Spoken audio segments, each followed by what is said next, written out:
अब खूनी मंडे के साथ साथ हमारी नई पेशकश फ्रीकी फ्राइडे भी एंजॉय करो। Check out our new exclusive horror story phone call only on our Spotify podcast the horror show by Khooni Monday. Link in description. School trip. Aayu bus में बैठा बस यही सोच रहा था कि वो पहाड़ कैसे होंगे। आयु जो 15 साल का था, पिछले 3 साल से चंडीगढ़ में ही रह रहा था। फिर भी वो कभी हिमाचल की हसीन वादियों में नहीं गया था। पर उसका यह सपना इस स्कूल ट्रिप में पूरा होने वाला था। ढेर सारे लंच बॉक्सेस से खाना खाते हुए और अंताक्षरी खेलते हुए पूरा दिन बीत गया था। वो शिमला पहुंचने ही वाले थे कि पता नहीं कैसे उनकी बस जो कुछ मिनट पहले एकदम ठीक चल रही थी, उसमें से धुआं निकलने लगा। रात बहुत हो चुकी थी और बच्चे साथ में थे, तो सब टीचर्स ने मिलकर फैसला लिया कि वो पास में ही एक होटल के अंदर रुक जाएंगे और सुबह मैकेनिक को बुलाकर बस ठीक करवाकर शिमला के लिए वहां से निकल जाएंगे। वो लोग पास के एक होटल तक पहुंचे। वो होटल दोनों तरफ से बड़े बड़े पेड़ और पहाड़ों से घिरा हुआ था। सब टीचर्स ने बच्चों को होटल में अलग अलग कमरों में बांट दिया और डिनर के बाद सब सोने चले गए। आयु को अपने 2 दोस्तों अमन और रोहन के साथ कमरा मिला था और वो बहुत खुश था क्योंकि वो दोनों उसके काफी अच्छे फ्रेंड्स थे। आयु, अमन और रोहन जब कमरे में गए तो कमरे की खिड़की से उन्हें जंगल के बीचों बीच एक झील दिखाई दी। उन सभी को याद था कि कैसे पिछली स्कूल ट्रिप पर रात में 2 बच्चे ऐसे ही झील पर निकले थे और वो स्कूल के सबसे पॉपुलर बच्चे बन गए। तो उन तीनों ने भी प्लान बनाया कि इस बार वो भी कुछ कारनामा करेंगे। उन्होंने सोचा कि वो होटल से छुपके से निकल जाएंगे और उस झील पर जाकर फोटो खींचकर वापस आ जाएंगे। जैसे ही होटल का गार्ड सो गया, वो तीनों निकल गए। झील दिखने में तो होटल से ज्यादा दूर नहीं लग रही थी, पर वो तीनों करीब आधा 1 घंटा झील की तरफ चले जा रहे थे और जंगल का रास्ता था कि खत्म ही नहीं हो रहा था। ठंड बहुत ज्यादा बढ़ चुकी थी और उस सुनसान जंगल में उन तीनों की ठंड के मारे हालत खराब हो रही थी। उन्होंने अपना फोन चेक किया तो उसमें सिग्नल नहीं था। तब उन्हें लगा कि उन्हें झील का प्लान कैंसिल करके वापस होटल चले जाना चाहिए। अपने फोन की फ्लैशलाइट के सहारे वो वापस होटल का रास्ता ढूंढने लगे। रास्ता ढूंढते ढूंढते अमन और आयु, जो रोहन के थोड़ा आगे चल रहे थे, जब पीछे मुड़े तो उन्होंने देखा कि रोहन वहां था ही नहीं। तभी उन्हें अपने पास में से किसी के भागने की आवाज आई।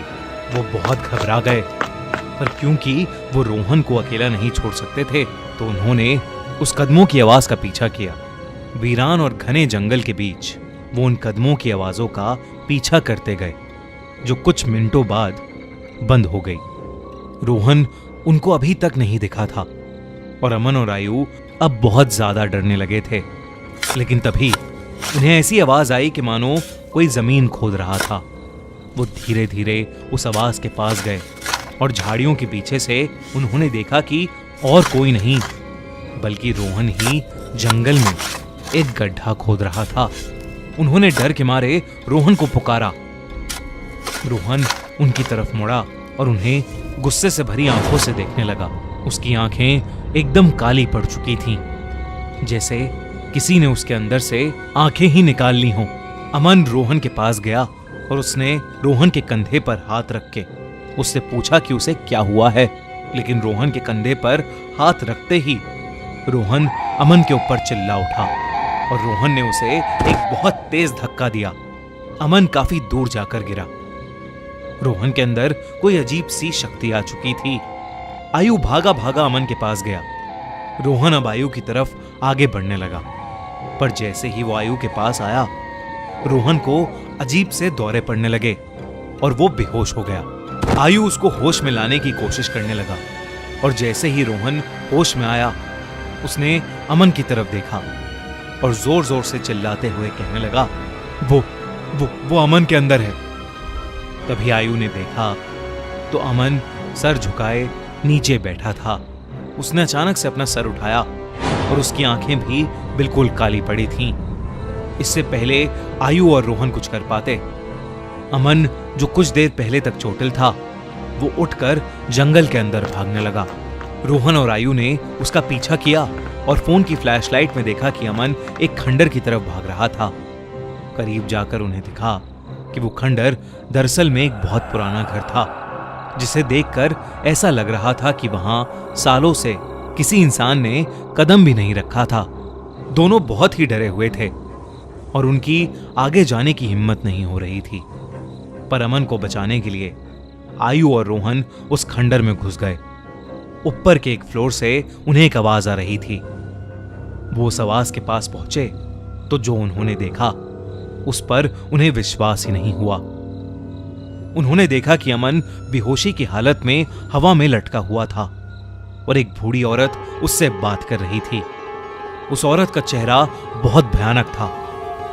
उसकी आंखें एकदम काली थीं, खाल लटकी हुई और बिखरे हुए सफेद बाल उसे और डरावना बना रहे थे। वो दोनों उस औरत को देखते ही वहां से बाहर भागे। वो औरत भी उनके पीछे पीछे आने लगी। आयु और रोहन जल्दी से सीढ़ियों से नीचे उतरे और उस खंडर के घर के दरवाजे तक पहुंचे। उन्होंने जब मुड़कर एक बार पीछे देखा तो वो बूढ़ी औरत किसी कीड़े की तरह रेंगती हुई सीढ़ियों से उतर रही थी और उनके पास ही आ रही थी। वो किसी तरह वहां से निकलकर जंगल की ओर भागे और भागते चले गए। भागते भागते उन्हें पता नहीं चला कि कब वो उस झील के पास आ गए थे, जिस झील की तलाश में वो होटल के बाहर निकले थे। रोहन और आयु दोनों भागते भागते उस झील के अंदर गिर पड़े और डूबने लगे। उन्हें ऐसा लग रहा था कि जैसे कोई उन्हें अंदर खींच रहा हो। आयु किसी तरह झील से बाहर आ गया, पर उसकी आंखों के सामने रोहन झील में डूब गया और वो कुछ भी नहीं कर सका। आयु ये सब देखकर इतना घबरा गया कि उसे चक्कर आने लगे और वो वहीं बेहोश होकर गिर पड़ा। आयु की जब सुबह आंख खुली तो वो उसी होटल के कमरे में था। वो भागकर बाहर गया तो बाहर पुलिस की बहुत सी टीम्स थीं और जमीन पर सफेद चद्दर में लिपटी हुई रोहन और अमन की लाश पड़ी थी। पुलिस ने तो इसे मर्डर घोषित कर दिया था, पर आसपास के रहने वालों ने बताया कि कई साल पहले उस जंगल में एक बूढ़ी औरत रहती थी। वहां उसका एक घर था। सभी से अलग वो औरत चैन से रहती थी। पर एक रोज उसके घर को कब्जाने के लिए पास के गांव के कुछ लोगों ने उसके साथ बदसलूकी की और उसे मारकर उस झील में फेंक दिया। तब से कोई भी इंसान रात में जंगल की ओर या उस झील के पास नहीं जाता। कहते हैं कि उस बूढ़ी औरत की आत्मा अभी भी वहां अपने बदले के लिए भटकती है। काश ये बात इन तीनों दोस्तों को पता होती तो शायद आज आयु के साथ साथ रोहन और अमन भी जिंदा होते। हमारी अगले हफ्ते की कहानी भेड़िया हॉरर स्टोरी स्पॉटिफाई पर ऑलरेडी लाइव है, तो डिस्क्रिप्शन में दी गई लिंक पर क्लिक करिए और जल्दी से उसे सुनिए।